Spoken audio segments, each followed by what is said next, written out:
नमस्कार साथियों, आप सभी का अल्फा डिफेंस एकेडमी जोधपुर के ऑनलाइन प्लेटफॉर्म पर स्वागत एवं हार्दिक अभिनंदन।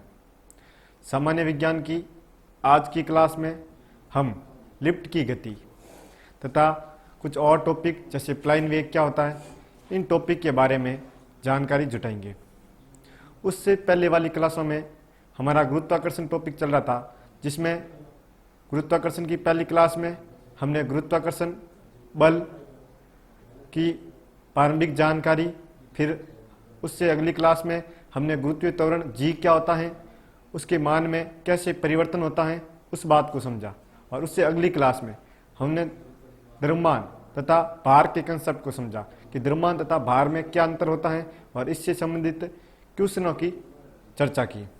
आज की क्लास में हम लिफ्ट की गति कि कोई भी लिफ्ट है वो आपके एक समान वेग से ऊपर जा रही है या ए त्वरण से ऊपर या नीचे जा रही है, या लिफ्ट की केबल टूट जाए, तो इस स्थिति में उस लिफ्ट में उपस्थित व्यक्ति के भार में क्या परिवर्तन होगा, इस बात को आज की क्लास में हम समझने का प्रयास करेंगे। और साथ में प्लाइन वेग क्या होता है उस बात को भी समझेंगे। चलिए अभी हम शुरू करते हैं लिफ्ट की गति।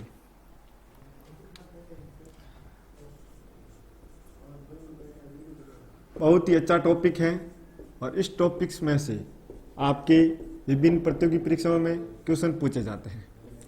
लिफ्ट की गति थोड़ा समझना, इसमें आपको कुछ चीजें ट्रिक से याद करनी है। पहली ट्रिक क्या है? पहली ट्रिक है वेग समान तो वेट समान, वेग समान तो वेट समान। वेट मतलब भार, वेग समान तो वेट समान। पहले ट्रिक क्या भाई? वेग समान तो वेट समान, अर्थात कोई भी लिफ्ट आपके एक समान वेग से चाहे ऊपर जा रही हो या चाहे नीचे जा रही हो, और उसका वेग समान है, तो उस लिफ्ट में उपस्थित व्यक्ति का वेट मतलब भार क्या रहेगा? समान रहेगा।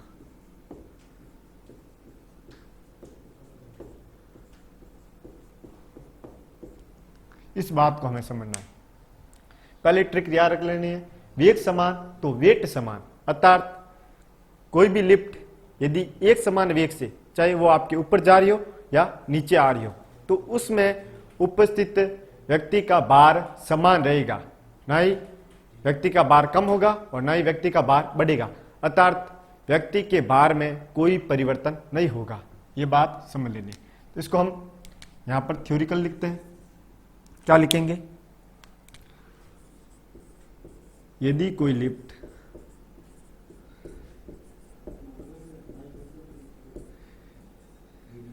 लिफ्ट एक समान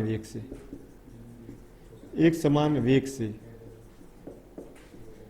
ऊपर जा रही है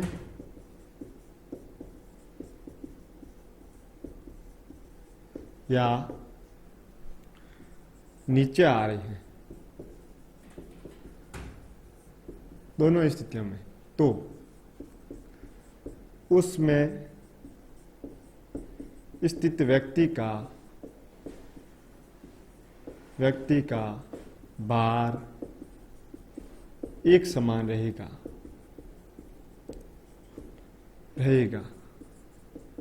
अर्थात हम कह सकते हैं व्यक्ति के भार में कोई परिवर्तन नहीं होगा।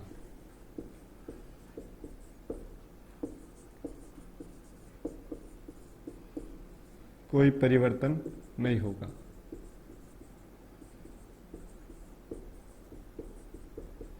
इस बात को समझ लेना है इस ट्रिक के माध्यम से कि वेग समान तो वेट समान, चाहे वो आपके लिफ्ट ऊपर जा रही है या नीचे आ रही, दोनों ही स्थितियों में आपके लिफ्ट में उपस्थित व्यक्ति का वेट अर्थात भार क्या रहेगा? समान रहेगा। पहली ट्रिक समझ में आ गई। दूसरी, यदि लिफ्ट ए त्वरण से ऊपर जा रही है, ए त्वरण से ऊपर जा रही है तो वेट भी ऊपर जाएगा। तो वेट भी ऊपर जाएगा। ऊपर जाएगा मतलब बढ़ जाएगा। यदि लिफ्ट आपके ए त्वरण से ऊपर जा रही है तो वेट भी क्या जाएगा, ऊपर जाएगा, अर्थात वेट भार है वो बढ़ जाएगा। तो दूसरी ट्रिक समझ में आई क्या? यदि कोई भी लिफ्ट है ए त्वरण से ऊपर की ओर जा रही है तो वेट भी ऊपर जाएगा, अर्थात उसमें व्यक्ति का भार बढ़ जाएगा। इसको ऐसे समझते थोड़ा। ये कोई भी लिफ्ट है ए त्वरण से ऊपर की ओर जा रहा है, उसमें जो व्यक्ति का भार है वो आपके W, वो आपके MA प्लस MG हो जाएगा। MA आपकी लिफ्ट के त्वरण के कारण लगने वाला बल है, जबकि MG उस व्यक्ति का वास्तविक भार है। व्यक्ति का वास्तविक भार है। ये बात समझ में आ जानी चाहिए कि लिफ्ट ए त्वरण से ऊपर जा रही है तो वेट भी ऊपर जाएगा। सीधी सीधी ट्रिक से याद रखना है, कभी भी क्वेश्चन गलत नहीं होगा एग्जाम में। लिफ्ट से संबंधित कैसा भी क्वेश्चन पूछ रहे, अगर हमें ये ट्रिक पता है, जो अभी मैं 5 ट्रिक बताऊंगा, मैंने 2 ट्रिकें बता दी, तो हमारा कैसा भी क्वेश्चन गलत नहीं होगा। दूसरी ट्रिक समझ में आ गई? यदि लिफ्ट ए त्वरण से ऊपर जा रही है तो वेट भी ऊपर जाएगा, अर्थात उसमें स्थित व्यक्ति का भार बढ़ जाएगा। चलिए तीसरी ट्रिक। यदि लिफ्ट ए त्वरण से नीचे आ रही है, ए त्वरण से नीचे आ रही है तो आपके वेट भी नीचे आएगा। नीचे आएगा का मतलब वेट घट जाएगा या कम हो जाएगा।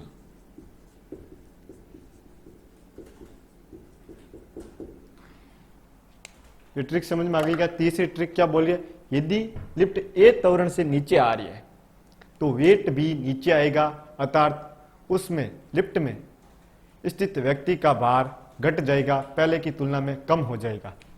कैसे थोड़ा समझना। ये कोई लिफ्ट है,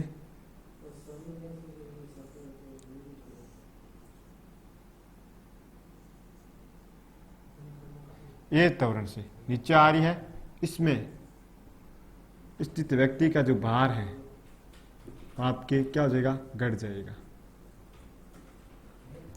इस बात को थोड़ा समझना है। इसको एक बार आप ऐसे कीजिए, ऐसे लिख दीजिए MG प्लस MA, ठीक है? क्योंकि व्यक्ति के भार में जो लिफ्ट द्वारा बल लग रहा है वो या तो जुड़ेगा या घटेगा।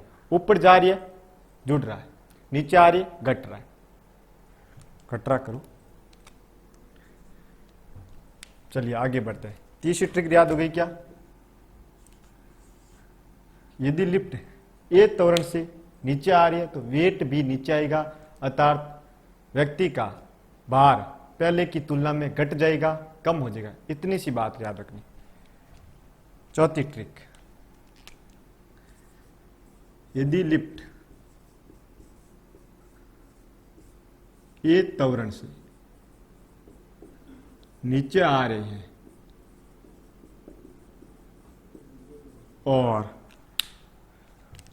नीचे आ रही है तब लिफ्ट की डोरी टूट जाए, लिफ्ट की डोरी टूट जाए तो क्या होगा, वेट भी टूट जाएगा। वेट भी टूट जाएगा। वेट टूटने का मतलब क्या है, भार शून्य हो जाएगा। वेट टूटने का अर्थ क्या भाई, आपके भार क्या हो जाएगा, शून्य हो जाएगा। क्या हो जाएगा, शून्य हो जाएगा। और लिफ्ट में भारहीनता की स्थिति उपस्थित हो जाएगी। और जब भी कहीं पर भार शून्य हो जाता है, अर्थात भारहीनता की स्थिति हो जाती है तो वहां पर जो व्यक्ति है वो हवा में तैरने लगता है। इस बात को ध्यान रखना। तो जो लिफ्ट के अंदर जो व्यक्ति है, जैसे ऐसे समझ लो, ये लिफ्ट थी, ये नीचे आ रही थी, तब क्या हुआ, लिफ्ट की डोरी टूट गई। ये त्वरण से नीचे आ रही है और यहां से लिफ्ट की डोरी टूट गई है। तो उसमें जो व्यक्ति है, उसका भार क्या हो जाएगा, शून्य हो जाएगा। और शून्य हो जाएगा तो व्यक्ति हवा में तैरना प्रारंभ कर देगा। इस बात को समझना। अब थोड़ा समझते हैं। अभी हमने पढ़ा कि लिफ्ट नीचे आ रही है तो उस व्यक्ति का जो भार होगा वो आपके mg माइनस ma, ऐसे ही होगा ना। अगर नीचे आ रही है यहाँ माइनस लेना है, ऊपर जा रही है यहाँ पर क्या लेना, प्लस लेना है। इस बात को समझना। जहाँ पे mg उस व्यक्ति का वास्तविक भार है और ma लिफ्ट द्वारा लगाया गया बल है। अब थोड़ा समझना, यदि लिफ्ट की डोरी टूट गई है तो अब वो मुक्त रूप से नीचे की ओर गिरती है, और जब भी कोई वस्तु मुक्त रूप से नीचे की ओर गिरती है तब उसका त्वरण गुरुत्वीय त्वरण के बराबर हो जाता है। अर्थात हम कहेंगे इस लिफ्ट का त्वरण आपके ए है वो जी के बराबर हो गया। यहाँ पर हम क्या रखेंगे, ए की जगह क्या रखेंगे, जी। तो M G minus M G कितना गया भाई, 0। इस कारण उस व्यक्ति का भार क्या हो रहा है, शून्य हो रहा है और लिफ्ट में भारहीनता की स्थिति आ रही है और व्यक्ति हवा में तैरने लगता है। तो ये 4 स्थितियां समझ में आई क्या। मैं लिफ्ट की गति को आपको ट्रिक से बता रहा हूं। अगर आपने इस ट्रिक को फॉलो कर दिया तो लिफ्ट से संबंधित कोई भी क्वेश्चन आपके एग्जाम में गलत नहीं होगा। कोई भी एग्जाम हो, चाहे डिफेंस का एग्जाम हो, रेलवे का एग्जाम हो, या एसएससी का हो, या राजस्थान से संबंधित जितनी भी भर्ती प्रतियोगी परीक्षा हो, उनमें लिफ्ट का कैसा भी क्वेश्चन आ जाए तो आप सही कर लोगे। तो 4 स्थितियां समझ में आई क्या। अभी पहला हमने पढ़ा वेग समान वेट समान, अर्थात लिफ्ट एक समान वेग से चाहे ऊपर जा रही है चाहे नीचे आ रही है, उसमें उपस्थित व्यक्ति का भार एक समान रहेगा। फिर हमने पढ़ा यदि लिफ्ट ए त्वरण से ऊपर जा रही है तो वेट भी ऊपर जाएगा, अर्थात उसमें उपस्थित व्यक्ति का भार बढ़ जाएगा। ये भी बात समझे। तीसरी, यदि लिफ्ट ए त्वरण से नीचे आ रही है तो वेट भी नीचे आएगा, अर्थात उसमें उपस्थित व्यक्ति का भार घट जाएगा या कम हो जाएगा। ये भी बात समझ में आई। चौथी ट्रिक, यदि लिफ्ट ए त्वरण से नीचे आ रही है और उसकी डोरी टूट जाए तो क्या होगा, तो उसमें उपस्थित व्यक्ति का भार शून्य हो जाएगा और भारहीनता की स्थिति आ जाएगी और व्यक्ति हवा में तैरने लगेगा, लिफ्ट के अंदर हवा में उड़ने लगेगा। और भारहीनता की स्थिति क्यों आई कि जब लिफ्ट की डोरी टूटी तो लिफ्ट गुरुत्वीय त्वरण से नीचे की ओर आ रही है, उसका जो लिफ्ट का त्वरण है वो गुरुत्वीय त्वरण के बराबर हो गया और हमने कहा ए किसके बराबर हो गया, जी के बराबर हो गया। इसका नहीं पूरा सिस्टम हो रहा है। 4 समझ में आ गया। एक और, एक लास्ट अंतिम बच्चा है,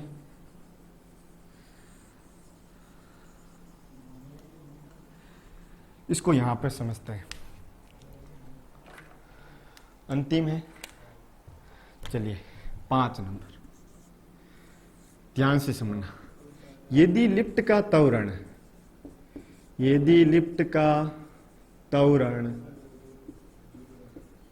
ए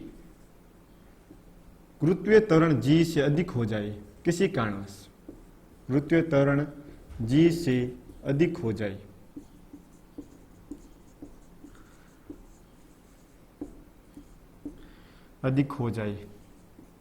ऐसा ए ग्रेटर देन जी, इसको हम ऐसे ही पढ़ेंगे ना, ए जी से ज्यादा है और ए क्या है, लिफ्ट का त्वरण है, जी क्या है, गुरुत्वीय त्वरण है। ये है ना, ये बात समझ में आ गई। अगर ऐसा हो रहा है तो ये अच्छी बात नहीं है भाई।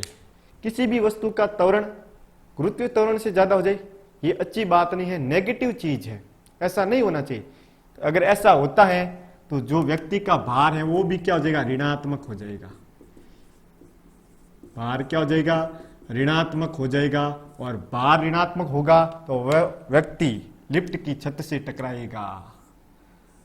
इस बात को ध्यान रखना कि वो व्यक्ति क्या करेगा, लिफ्ट की छत से टकराएगा। पहले यहां पे था, लिफ्ट नीचे आ रही थी, लिफ्ट का त्वरण गुरुत्व त्वरण से ज्यादा हुआ, ये अच्छी बात नहीं है, नेगेटिव चीज है। इस कारण उस व्यक्ति का जो भार है वो ऋणात्मक हो गया और व्यक्ति कहां जाएगा भाई, लिफ्ट की छत से टकराएगा।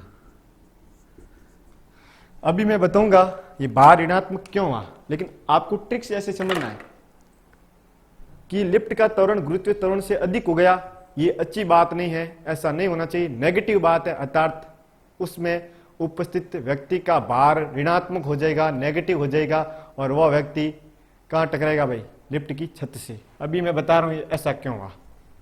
चलिए,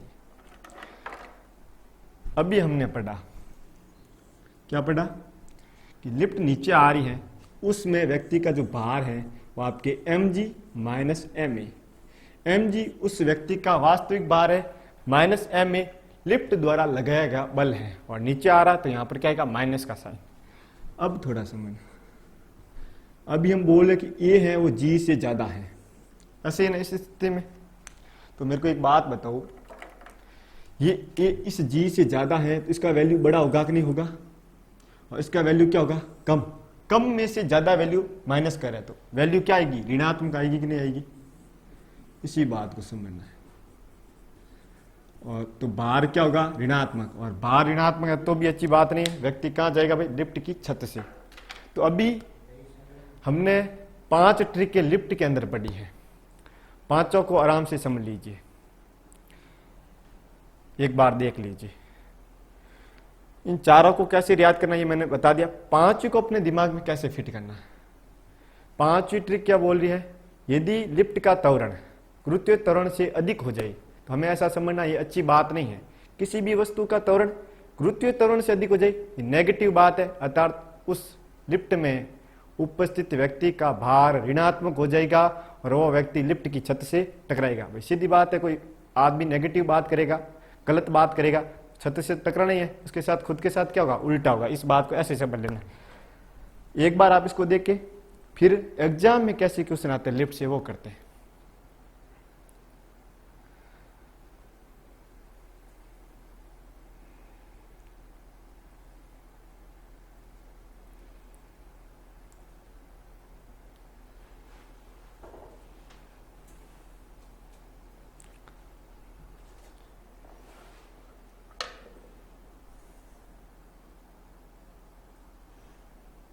चलिए एक बार मैं इसको रब कर रहा हूं।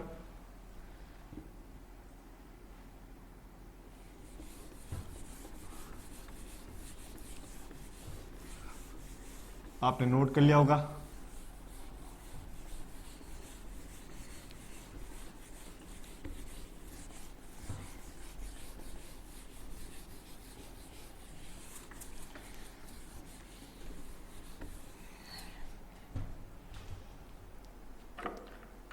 आप अगर कंपटीशन की तैयारी कर रहे हो तो सामान्य विज्ञान की कोई भी जो क्वेश्चन पेपर की जो बुक आती है उठा के देख लेना, उसमें 4 से 5 लिफ्ट के क्वेश्चन मिल जाएंगे, क्योंकि ये एग्जाम में पूछा जाता। और अगर आपने ये क्लास सीख ली है, इस क्लास में मैंने जो लिफ्ट की 5 ट्रिक बताई है वो सीख लिया है, वो सारे के सारे क्वेश्चन सही हो जाएंगे। एक मैं आपको क्वेश्चन करवा रहा हूं, ये बोल रहा है यदि लिफ्ट ए त्वरण से ऊपर जा रही है तो उसमें स्थित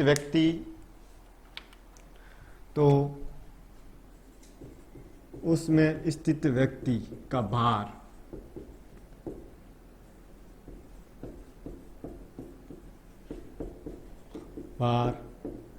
बढ़ जाएगा। फर्स्ट ऑप्शन, अरे सॉरी आंसर लिख दिया इसमें, ऐसे आएगा, आगे डैश डैश आएगा। फर्स्ट ऑप्शन होगा आप परिवर्तित रहेगा,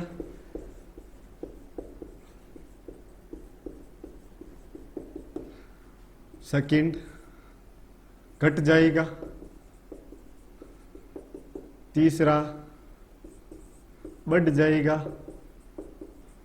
और चौथा बाहर 0 हो जाएगा, शून्य हो जाएगा। ऐसे क्वेश्चन जब एग्जाम में पूछे जाते हैं तो हम ऐसे क्वेश्चनों को रट के सॉल्व नहीं कर सकते। या तो हमारे पास कोई विशेष ट्रिक होनी चाहिए या हमारा कंसेप्ट तेज होना चाहिए, तभी ऐसे क्वेश्चन कर सकते। हम तुक्का नहीं लगा सकते, परिवर्तित रहेगा, बढ़ जाएगा, घट जाएगा। तो चलिए हम अपनी ट्रिक लगाते हैं। ये त्वरण से ऊपर जा रही है तो वेट भी क्या जाएगा, ऊपर जाएगा। ये त्वरण से ऊपर जा रही है, वेट भी क्या जाएगा, ऊपर जाएगा। अर्थात हम कहेंगे कि भार बढ़ जाएगा। और भार बढ़ जाने का कौन सा ऑप्शन है भाई, ऑप्शन नंबर सी। चलिए एक और क्वेश्चन क्या है, यदि एक लिफ्ट ए त्वरण से नीचे आ रही है,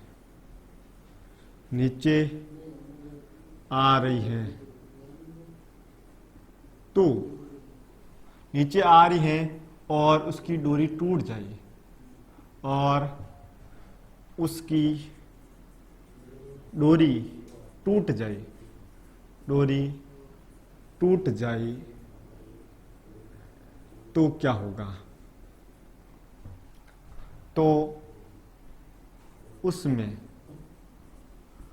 उपस्थित व्यक्ति का भार आगे डैश डैश डैश ऐसा। और मैं आपको 4 ऑप्शन दे रहा, वही ऑप्शन जो अभी हमने देखे। फर्स्ट है अपरिवर्तित रहेगा, दूसरा घट जाएगा, तीसरा बढ़ जाएगा और चौथा भार क्या हो जाएगा, शून्य हो जाएगा। तब क्या होगा। ये 4 ऑप्शन है, 4 में से आपको इसका जवाब देना है।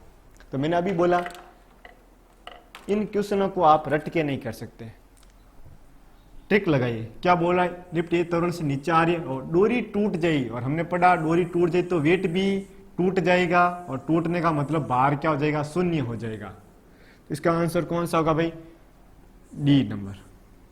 ये भी बात समझ में आ गई।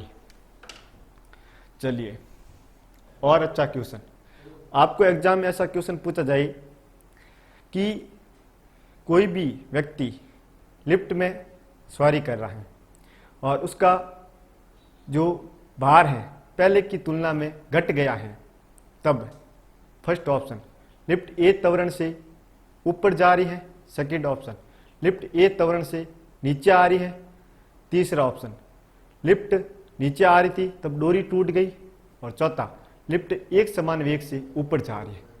ऐसा भी उल्टा पूछ सकता है। तो ऐसा क्वेश्चन कैसे करोगे, एक क्वेश्चन में दे देता हूं। क्वेश्चन क्या है, कोई व्यक्ति लिफ्ट में सवार है और उसे अपना भार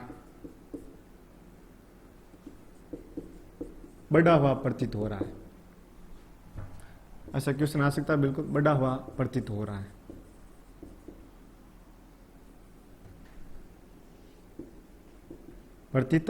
है।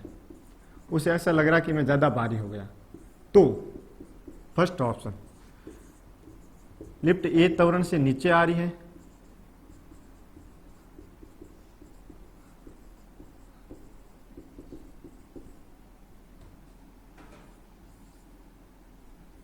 सेकेंड लिफ्ट एक समान वेग से नीचे आ रही है,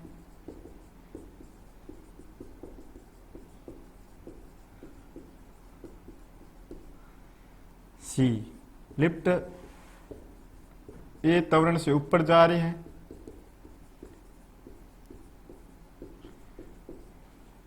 डी लिफ्ट जब ए त्वरण से नीचे आ रही थी,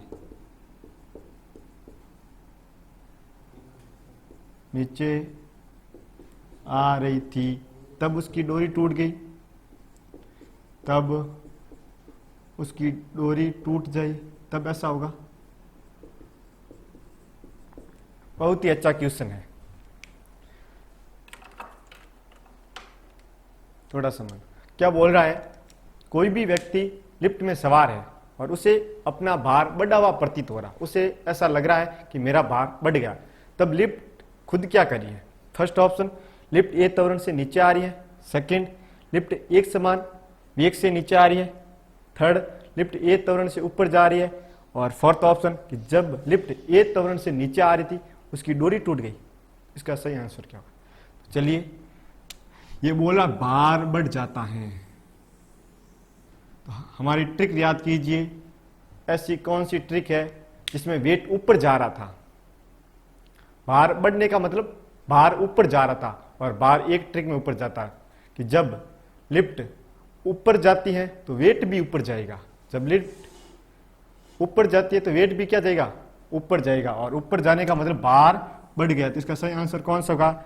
लिफ्ट ए त्वरण से ऊपर जा रही है। अब आप जो आपने आंसर टिक किया उसके साथ वापस ट्रिक उधर सेट हो रहा है क्या? बिल्कुल। लिफ्ट ए त्वरण से ऊपर जा रही है तो वेट भी ऊपर जाएगा, अर्थात व्यक्ति का भार बढ़ जाएगा। और क्वेश्चन में यही बोला ना, उससे अपना भार बढ़ा हुआ प्रतीत हो रहा। तो लिफ्ट में मैंने 3 क्वेश्चन करवाए, तीनों अलग अलग तरीके के ऐसे क्वेश्चन एग्जाम में पूछे जाते हैं। एक बार इन क्वेश्चनों को आप नोट करें, उसके बाद हम थोड़ी और चीजें सीखते हैं।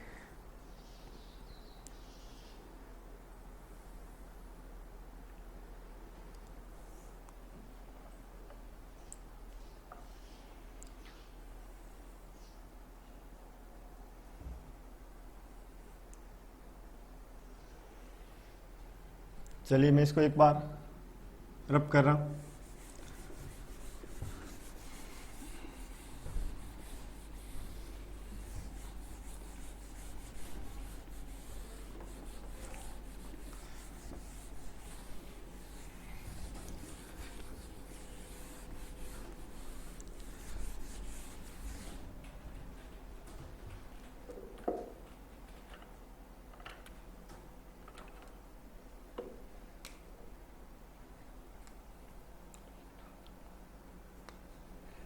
चलिए थोड़ा आगे बढ़ते हैं। अब हम पढ़ेंगे प्लेन वेग के बारे में, जिसे इंग्लिश में बोलते हैं एस्केप वेलोसिटी, वीई। ठीक, हमने पिछली क्लासों में पढ़ा कि जो हमारी पृथ्वी है उसके चारों ओर एक ऐसा क्षेत्र है जहां तक गुरुत्वाकर्षण बल को महसूस किया जा सकता है, और उस क्षेत्र को हम गुरुत्वाकर्षण क्षेत्र कहते हैं। ऐसा मान लीजिए पृथ्वी के चारों ओर का ये क्षेत्र आपके गुरुत्वाकर्षण क्षेत्र है।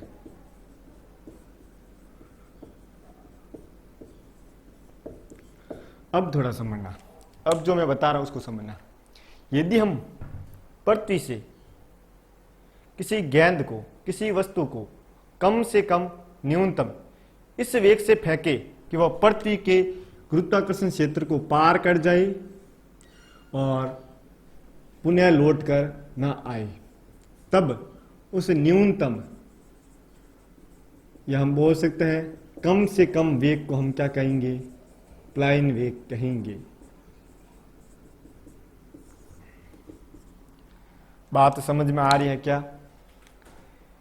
वह कम से कम या न्यूनतम वेग जिससे किसी वस्तु को ऊपर फेंका जाए और वह पृथ्वी के गुरुत्वाकर्षण क्षेत्र को पार कर जाए और पृथ्वी पर पुनः ना लौटे, तब उस वेग को हम क्या कहेंगे? प्लेन वेग कहेंगे। परिभाषा समझ में आ रही है क्या? थोड़ा समझना। पृथ्वी के चारों ओर गुरुत्वाकर्षण क्षेत्र है। हमने यहाँ पर पृथ्वी की सतह से किसी गेंद को ऊपर की ओर फेंका, लेकिन हमने उसको प्लेन वेग से फेंका, तो वह पृथ्वी के इस गुरुत्वाकर्षण क्षेत्र को पार कर जाएगी और पुनः धरातल पर लौट कर नहीं आएगी। तब उस वेग के मान को हम क्या कहेंगे? प्लेन वेग कहेंगे। बात समझ में आ गई? चलिए, प्लेन वेग का मान कितना होता है? वी बराबर 11.2 किलोमीटर प्रति सेकेंड। और ये एग्जाम में सीधा सीधा क्वेश्चन पूछा जाता है, डिफेंस के एग्जाम में या और जितने भी एग्जाम होते हैं उनमें प्लेन वेग का मान कितना होता है, और 4 ऑप्शन अलग अलग मिलेंगे। आपका उत्तर होगा 11.2 किलोमीटर प्रति सेकेंड, अर्थात हमें 1 सेकेंड में वस्तु को कितना फेंकना है, 11.2 किलोमीटर। यदि हम किसी भी वस्तु को 1 सेकेंड में 11 किलोमीटर, दूसरे सेकेंड में 22, तीसरे में 33 इस वेग से फेंके तो वस्तु पृथ्वी के गुरुत्वाकर्षण क्षेत्र को पार कर जाएगी और पुनः पृथ्वी पर कभी नहीं लौटेगी। तब हम कहेंगे हमने उस वस्तु को प्लाइन वेग से फेंका, और प्लाइन वेग का मान 11.2 किलोमीटर प्रति सेकेंड होता है। अब अगला क्वेश्चन कि सर प्लाइन वेग एक अदिश राशि है सदिश राशि? तो आप बोलोगे सर सदिश होनी चाहिए। प्लाइन वेग, वेग तो एक पीछे वेग शब्द आ रहा और वेग तो एक सदिश राशि है, लेकिन ऐसा नहीं है।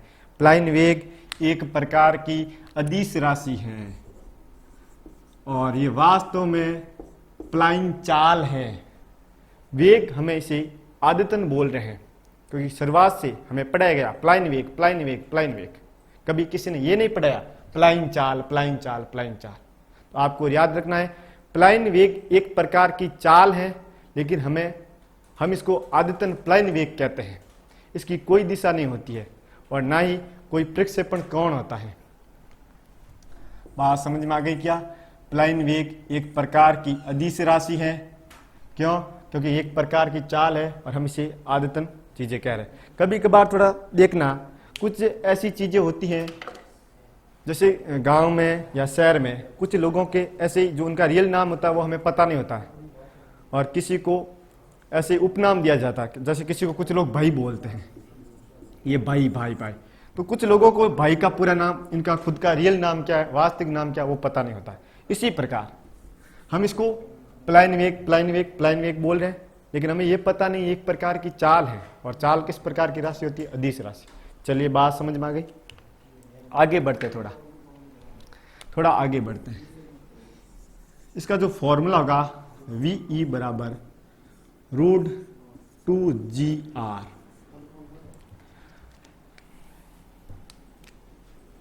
G गुरुत्वीय त्वरण है और अगर हम पृथ्वी की सतह के लिए G का मान निकाले तो 9.8 मीटर प्रति सेकंड स्क्वायर, और ये R आपके ग्रह की त्रिज्या है। लेकिन यहाँ पर जो हमें 11.2 किलोमीटर प्रति सेकंड है, ये पृथ्वी का प्लाइन वेग है। अलग अलग ग्रहों के लिए अलग अलग प्लाइन वेग होगा, इस बात को थोड़ा ध्यान रखना। ये बात समझ में आ गई। तो प्लाइन वेग का फॉर्मूला क्या है? VE बराबर √2GR। वैसे प्लाइन वेग का फॉर्मूला कहीं पे भी नहीं पूछते, लेकिन मैं अभी क्यों बता रहा हूँ, इसकी बात आपको आगे पता चलेगी। चलिए प्लाइन वेग तो समझ में आ गया। एक और चीज होती है कोणीय वेग या कक्षीय वेग बोल दो। कक्षीय वेग जिसे बोलते हैं ऑर्बिटल वेलोसिटी। कक्षा मतलब ऑर्बिटल, वेग मतलब वेलोसिटी। इस कारण इसको लिखते हैं VO। V वेलोसिटी, O का मतलब ऑर्बिटल। और इसका जो मान होता है, इसका जो सूत्र होता है वो क्या होता है? GR। और पृथ्वी के लिए कक्षीय वेग का मान 7.92 किलोमीटर प्रति सेकंड, लगभग 8 बोल दे, 8 किलोमीटर पर सेकंड। चलिए हमें दो चीजें अभी पता चली कि प्लाइन वेग का मान √2GR होता है। फिर हमने सीखा कक्षीय वेग ऑर्बिटल वेलोसिटी VO का मान √GR होता है। दोनों में तुलना कीजिए, क्या निकल के आ रहा है। इसके और इसके फॉर्मूले में क्या अंतर है? सिर्फ और सिर्फ इस दो का अंतर है। सिर्फ और सिर्फ इस दो का अंतर है। इसको मैं ऐसे लिख सकता हूं √2 इंटू √GR। और मेरे को ये बात बताओ कि √GR क्या है? √GR आप बोलोगे सर ये तो कक्षीय वेग है, इसकी जगह मैं क्या करूंगा? VO। तो एक मेरे को समझ मिलेगा VE बराबर √2 इंटू VO। और √2 का मान आप सभी को पता है 1.41। पॉइंट हटा दूं, नीचे क्या आएगा? 100। अर्थात पहली चीज 100 थी, अभी 141 हुई। कितना बढ़ी भाई? 41 बढ़ी, और 41% बढ़ गई। अब थोड़ा समझना, यदि किसी वस्तु के कक्षीय वेग को 41% बढ़ा दिया जाए तो वह पृथ्वी की सतह से पलायन कर जाएगा। थोड़ा समझना, कोई भी उपग्रह है वो पृथ्वी के चारों ओर चक्कर लगा रहा है, पृथ्वी के चारों ओर चंद्रमा भी चक्कर लगा रहा है। चंद्रमा पृथ्वी का प्राकृतिक उपग्रह है, लेकिन कोई चीज हम यहाँ से छोड़े और वो पृथ्वी के चारों ओर चक्कर लगाए उसे हम बोलते हैं कृत्रिम उपग्रह।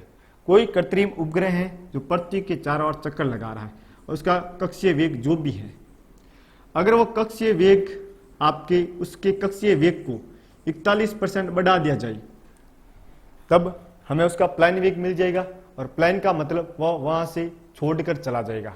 मेरी बात समझना, यदि कोई उपग्रह पृथ्वी के चारों ओर किसी कक्षीय वेग से चक्कर लगा रहा है और उसका कक्षीय वेग 41% बढ़ा दिया जाए या √2 गुणा कर दिया जाए तो वह अपनी कक्षा से पलायन कर जाएगा, वह अपनी कक्षा को छोड़ देगा। ये क्वेश्चन पूछा जाता है। तो अब आप एक नोट लगाए और इस बात को लिख लीजिए मैं जो बोल रहा हूं। यदि किसी कृत्रिम उपग्रह का कक्षीय वेग √2 गुणा हो जाए या उसके कक्षीय वेग को 41% बढ़ा दिया जाए तो वह अपनी कक्षा से पलायन कर जाएगा, अर्थात वह अपनी कक्षा छोड़ देगा। चलिए समझ में आ गई ये बात। तो एक बार इसको नोट कर लीजिए, पलायन वेग क्या होता है, कक्षीय वेग क्या होता है, और जो अंतिम समय में हमने जो बात बोली वो बहुत ही महत्वपूर्ण बात है। नोट कीजिए फटाक से इसको। फिर आगे बढ़ते थोड़ा। इस गुरुत्वाकर्षण टॉपिक का अंतिम टॉपिक बहुत ही छोटा सा, लेकिन कभी कभार एग्जाम में पूछ लिया जाता है। स्क्रीनशॉट ले ले इसका, वीडियो को रोक कर नोट कर ले, जो भी प्रक्रिया अपना ले। मैं इसको एक बार अब कर रहा हूं।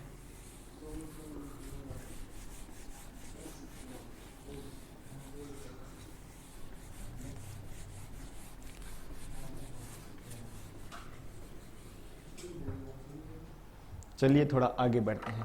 एक शब्द सुनते हैं, बार बार सुन रहे हैं, जब से हमने टॉपिक शुरू किया वो शब्द बार बार सुन रहे हैं, भारहीनता। भारहीनता उससे पहले की क्लासों में हमने पढ़ा कि किसी भी वस्तु या व्यक्ति का भार पृथ्वी के गुरुत्वाकर्षण बल के कारण उत्पन्न हो रहा है, इस बात को हमने पढ़ा। और गुरुत्वाकर्षण बल एक ऐसा बल है जो हमें पृथ्वी से बांध कर रख रहा है। अगर हम पृथ्वी पर ऐसे खड़े हैं उसका कारण है गुरुत्वाकर्षण बल। अगर गुरुत्वाकर्षण बल नहीं होता तो हम हवा में उड़ते या स्प्रिंग की तरह कूदते। ये बात समझना। भारहीनता क्या होता है, यदि किसी वस्तु का भार क्या हो जाए, शून्य हो जाए, भार क्या हो जाए, शून्य हो जाए, तब वहां पर कौन सी स्थिति आ जाएगी, भारहीनता की स्थिति आ जाएगी। चलिए, भारहीनता की स्थिति कहां कहां पर आती है। जब हमने गुरुत्वीय त्वरण के मान में क्या क्या परिवर्तन हो सकता है तब वहां पे पढ़ा कि पृथ्वी के केंद्र तथा अंतरिक्ष में गुरुत्वीय त्वरण जी का मान शून्य होता है, और हम सबको पता है कि जी का मान शून्य होता है तो वहां पर भार भी क्या होगा, शून्य, अर्थात कौन सी स्थिति, भारहीनता की। तो एक तो हम लिखेंगे पृथ्वी के केंद्र या अंतरिक्ष में,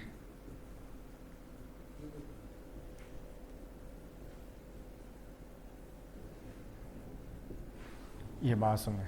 दूसरा अभी हमने पढ़ा लिफ्ट टॉपिक में, इससे पहले, कि कोई लिफ्ट ए त्वरण से नीचे आ रही है और उसकी केबल टूट जाए, तब उस स्थिति में लिफ्ट का त्वरण और गुरुत्वीय त्वरण एक दूसरे के बराबर हो जाएंगे और उस स्थिति में व्यक्ति का भार शून्य हो जाएगा।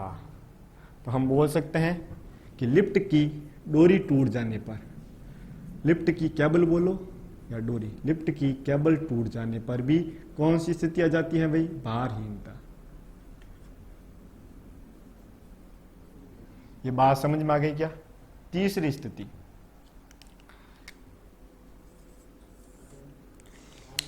कृत्रिम उपग्रह। कृत्रिम उपग्रह, अभी हमने बात की, कृत्रिम उपग्रह में भारहीनता की स्थिति होती है। थोड़ा समझना, पृथ्वी के चारों ओर चक्कर लगाने वाले पिंड ग्रह कहलाते हैं, जैसे आपके पृथ्वी, मंगल, बुध, बृहस्पति, ये सब। ग्रहों के चारों ओर चक्कर लगाने वाले पिंड क्या कहलाएंगे? उपग्रह कहलाते हैं। और उपग्रह दो प्रकार के होते हैं, प्राकृतिक उपग्रह और कृत्रिम उपग्रह। प्राकृतिक उपग्रह जो प्रकृति की देन है, जैसे चंद्रमा।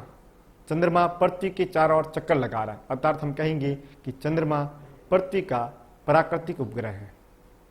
लेकिन यहाँ से हम कोई चीज भेजे और वो पृथ्वी के चारों ओर घूमे, वो क्या कहलाएगा? कृत्रिम उपग्रह।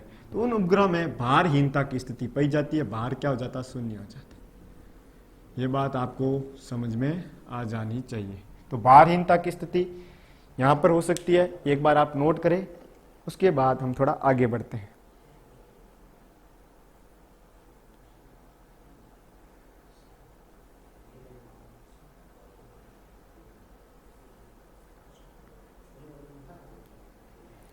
ये बात समझ में आ गई? चलिए, 3 जगह भारहीनता की स्थिति आ सकती है, पृथ्वी के केंद्र पर या अंतरिक्ष में। लिफ्ट की केबल टूट जाए तो भी भारहीनता की स्थिति आ सकती है, और कृत्रिम उपग्रह में भारहीनता की स्थिति आती है। अब हम समझते हैं कि भारहीनता की स्थिति में क्या क्या घटित हो सकता है। भारहीनता की स्थिति में क्या क्या घटित हो सकता है? आपने कभी कृत्रिम उपग्रह का फोटो देखा होगा, तो उसमें आप देखते जो वैज्ञानिक है वो ऐसे हवा में उड़ रहे हैं। उड़ने का कारण क्या है? उनका भार क्या हो गया? शून्य। तो हम कहते हैं भारहीनता की स्थिति में जो वस्तुएं हैं वो तैरने लगती हैं, वस्तुएं तैरने लगती हैं, क्योंकि उनका भार क्या हो जाता है? शून्य। और हम अपने भार के कारण ही धरातल पर टिके हुए। जैसे ही हमारा भार शून्य हुआ, हम खुद क्या होंगे? इस कोई भी रूम है, कोई भी कहीं पे है, तो वहां पर उड़ने लगेंगे, तैरने लगेंगे। दूसरा थोड़ा समझना, अगर वहां पर कोई तुल्ला रखा है जिसमें हम अपना भार मापते हैं, उस तुल्ला में पाठ्यांक क्या बताएगा? शून्य। उस तुल्ला में जो रीडिंग है वो क्या आएगी? 0 आएगी। पाठ्यांक, पाठ्यांक हिंदी शब्द है, इसको इंग्लिश में बोलते हैं रीडिंग। वो क्या आएगी? शून्य आएगी, 0 बताएगा। अब थोड़ा समझना, अगर हम यहां पर पृथ्वी पर किसी भी पत्र को रस्सी से बांधकर आधार से लटका दे तो वो डोरी तनी हुई रहती है, अर्थात उसमें टेंशन होता है, तनाव होता है। लेकिन कहीं पर अगर भारहीनता की स्थिति आ गई तो वहां पर तनाव नहीं होगा, डोरी तनी हुई नहीं रहेगी। इस बात को समझना, डोरी ढीली रहेगी। तो तीसरा हम पढ़ेंगे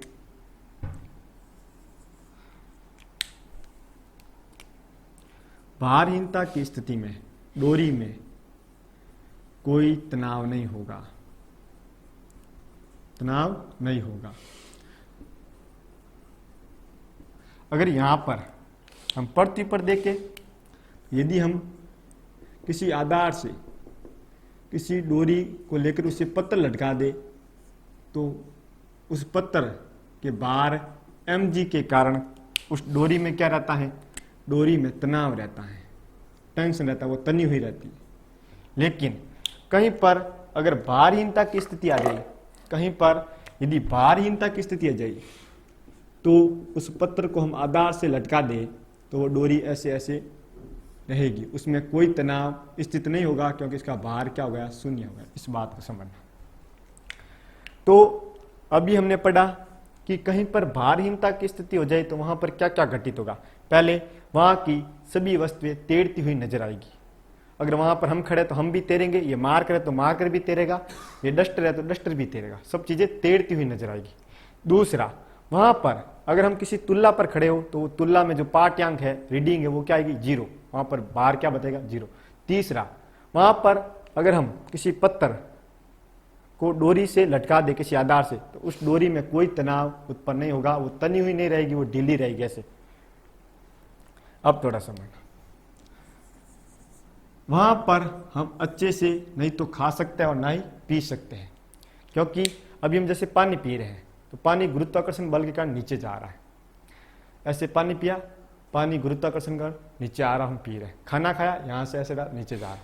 लेकिन वहां पर आपके बार जीरो हो गया तो गुरुत्वाकर्षण बल कार्य नहीं करेगा और नहीं तो हम सही से खाना खा सकते हैं और नहीं पी सकते हैं। तब क्या करना पड़ेगा, हमें खाना और पानी का एक पतला पेस्ट बनाना पड़ेगा। पेस्ट मतलब गाढ़ा कोई लिक्विड द्रव, और उसको नली की सहायता से हमारे पेट के अंदर प्रवेश करवाना पड़ेगा। तो चौथी स्थिति क्या आएगी, खाने एवं पानी को पेस्ट के रूप में नली द्वारा प्रवेश करवाना पड़ेगा, नली द्वारा प्रवेश करवाना पड़ेगा।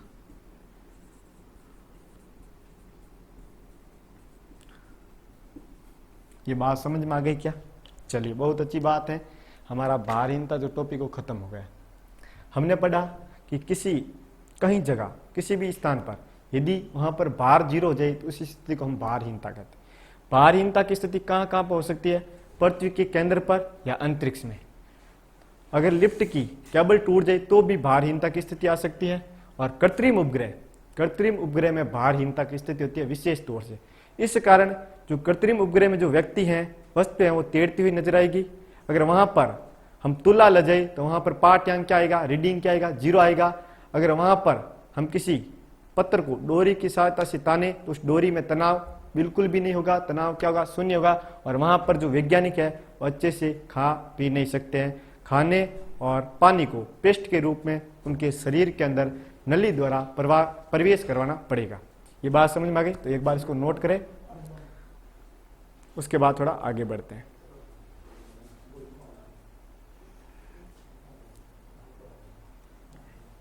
तो आज की क्लास में इतना ही। अगर आपको सामान्य विज्ञान की क्लासें अच्छी लग रही हैं तो कमेंट बॉक्स में कमेंट करिए और अपने सुझाव है वो हमें दें, ठीक है। और अगर आपको अल्फा डिफेंस एकेडमी के द्वारा जितने भी क्लासें आपको डिजिटल ऑनलाइन प्लेटफॉर्म के माध्यम से प्रोवाइड करवाई जा रही हैं वो अच्छी लग रही है तो हमारे यूट्यूब चैनल को सब्सक्राइब करें। इसकी लिंक को आपके जितने भी सोशल मीडिया प्लेटफॉर्म हैं, चाहे फेसबुक हो, व्हाट्सएप हो या आपके इंस्टाग्राम हो, ट्विटर हो, जितने भी सोशल मीडिया प्लेटफॉर्म हैं उन पर अधिक से अधिक शेयर करें ताकि इस चैनल का जो लाभ है वो प्रत्येक विद्यार्थी तक पहुंच सके। आज के लिए इतना ही। जय हिंद, जय भारत।